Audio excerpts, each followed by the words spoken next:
Hey, welcome back to Blue Heron Homestead. We're going to do a remake today of our video on why raising the garden bed makes for a better homestead. The day I filmed earlier, I did not have a microphone. The wind was blowing insane and you couldn't hear anything that I was saying. It was just horrible. So we're doing a remake for some of you. All right, with our raised beds, first of all, I've got 5 reasons why I think they're better. The first is that you can always grow more produce on less. Why? Because you're going to tend less better than you will more. Now, back in the Great Depression, a lot of families had, 7, 8, 10, 12 kids, sometimes more. And when you've got that many children, you just tell them to go outside and weed the garden. Well, they didn't have iPhones back then and they liked to eat, so that's just how things were. When I came along, we had a tractor or a tiller, and we would get out and work a large area up, but we would get maybe 1 or 2 gatherings off of it before the weeds overtook everything. And you would just go disc it under or harrow it under, depending on where you're from, and plant it all over. Well, today your time matters, your money matters, and if you want to make the best use of your time, there's nothing to do it in gardening as much as there is a good, solid raised bed.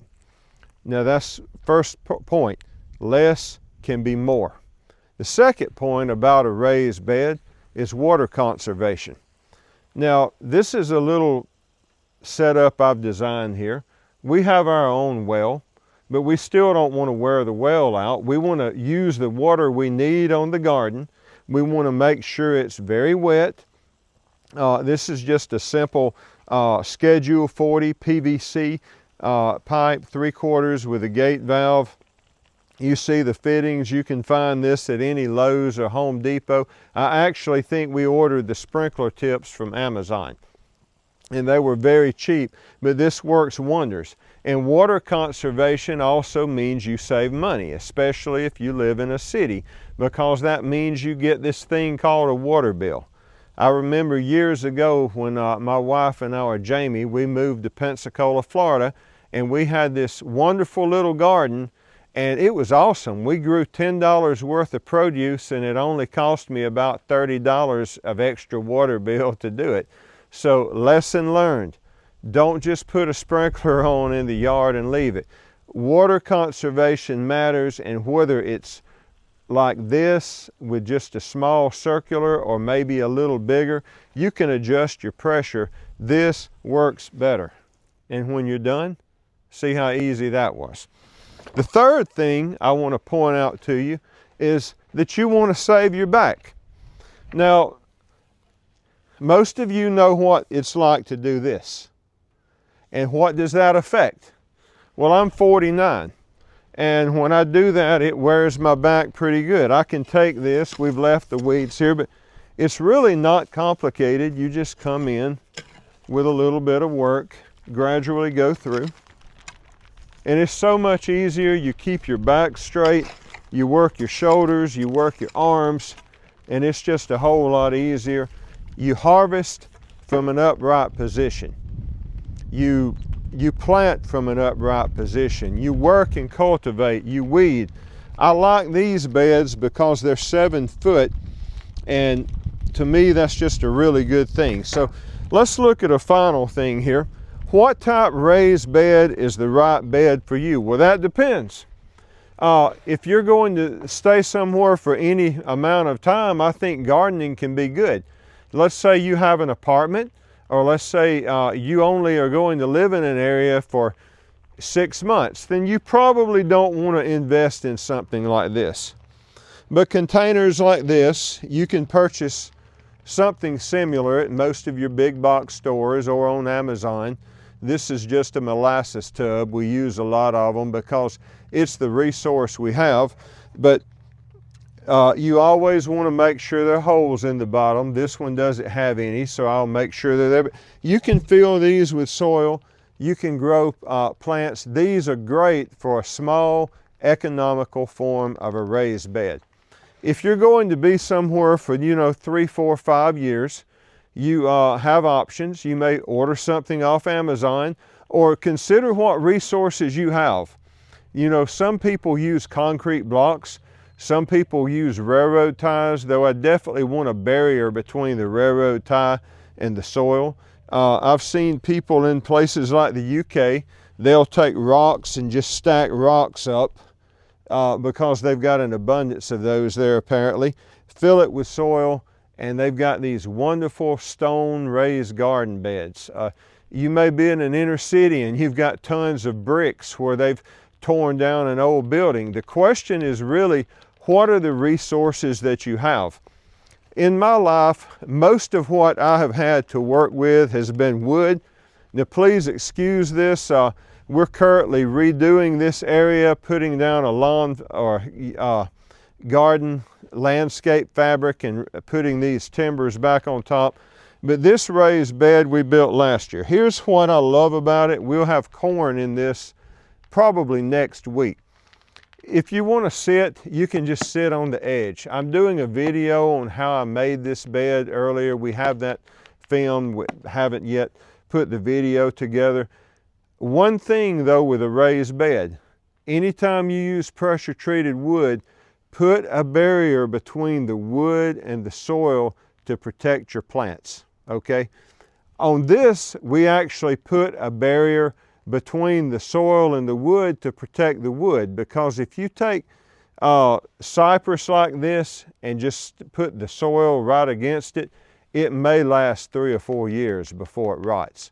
I've heard some people can take western cedar and they might possibly get up to around 10 years out of that. It would be your ideal material. So this can be good, and with this one we've got a metal barrier. Now this is a way to go that I like. These are feed bin rings. This one is actually a 7-foot bin ring. I really like it. It comes in 2 pieces. I think I currently paid around $150 for this, but either way, everything's always going up continually. This was under $200 as best I recall. I'll show you another one in a minute that is 9 foot. I personally enjoy the 7 foot because I can reach out and I can touch anywhere within this bed with my hand picking stuff. These are better for growing squash, for growing items like perhaps a cucumber. Now follow me and we'll go look and see what the 9-foot bed looks like. By the way, if you are interested in these 7-foot raised beds and you say, wow, that's a really good deal for a bed that's 7 foot in diameter, I purchased these from Sunbelt Poultry in Pelham, Georgia, from Danny or Daniel. Go over there and see them. They have several in stock. Give them a call, but that's Sunbelt Poultry, Pelham, Georgia. Now these are 9-foot rings we had on the place. These would be somewhere between $350 and $400, I believe. So, you know, it's a little more costly. This would be good for growing something like watermelons or pumpkins. You don't really want to put anything in a bed like this, like corn. You want it as low to the ground as you can get it. That's why my corn goes in the wooden bed. Last week, my wife and I, we planted potatoes in this bed and the one over here, Pretty Little Rose. We have a different video on that. We need to water these again and they'll be up in the next day or two. One more word of caution I would tell you on these. Beware of buying these bins online. As I mentioned, this ring, you can purchase one new for around $300. It's amazing how many people have these old rusted out bins and they want $2,000, $3,000 for a worthless bin. Well, if I can go buy 4 rings, 3 rings for $900, say, or 4 for $1,200, why am I going to pay someone double for something old and worn out for what the new cost? So keep that in mind when you're buying things online. Just because someone posts it for that price doesn't mean it's worth it. And finally, raised beds take a lot to fill. There's a practice called hugelkultur. It's not really exactly what this is, but when we fill these beds, there's always debris around a farm or a yard. For instance, my mother had a cedar tree in her yard. Well, we cut the cedar tree down, guess where all the limbs went? Cut up in pieces, chunks of wood went in here. Pine trees should be fine. Most oak trees, you don't want to find some toxic tree that would kill your plants, so you do the research on that one. If you have old pieces of lumber, but you don't want treated lumber with chemicals, something natural from a sawmill that's just natural wood that you know is going to rot and break down, put it in there. Limbs off of trees in your yard, pine cones,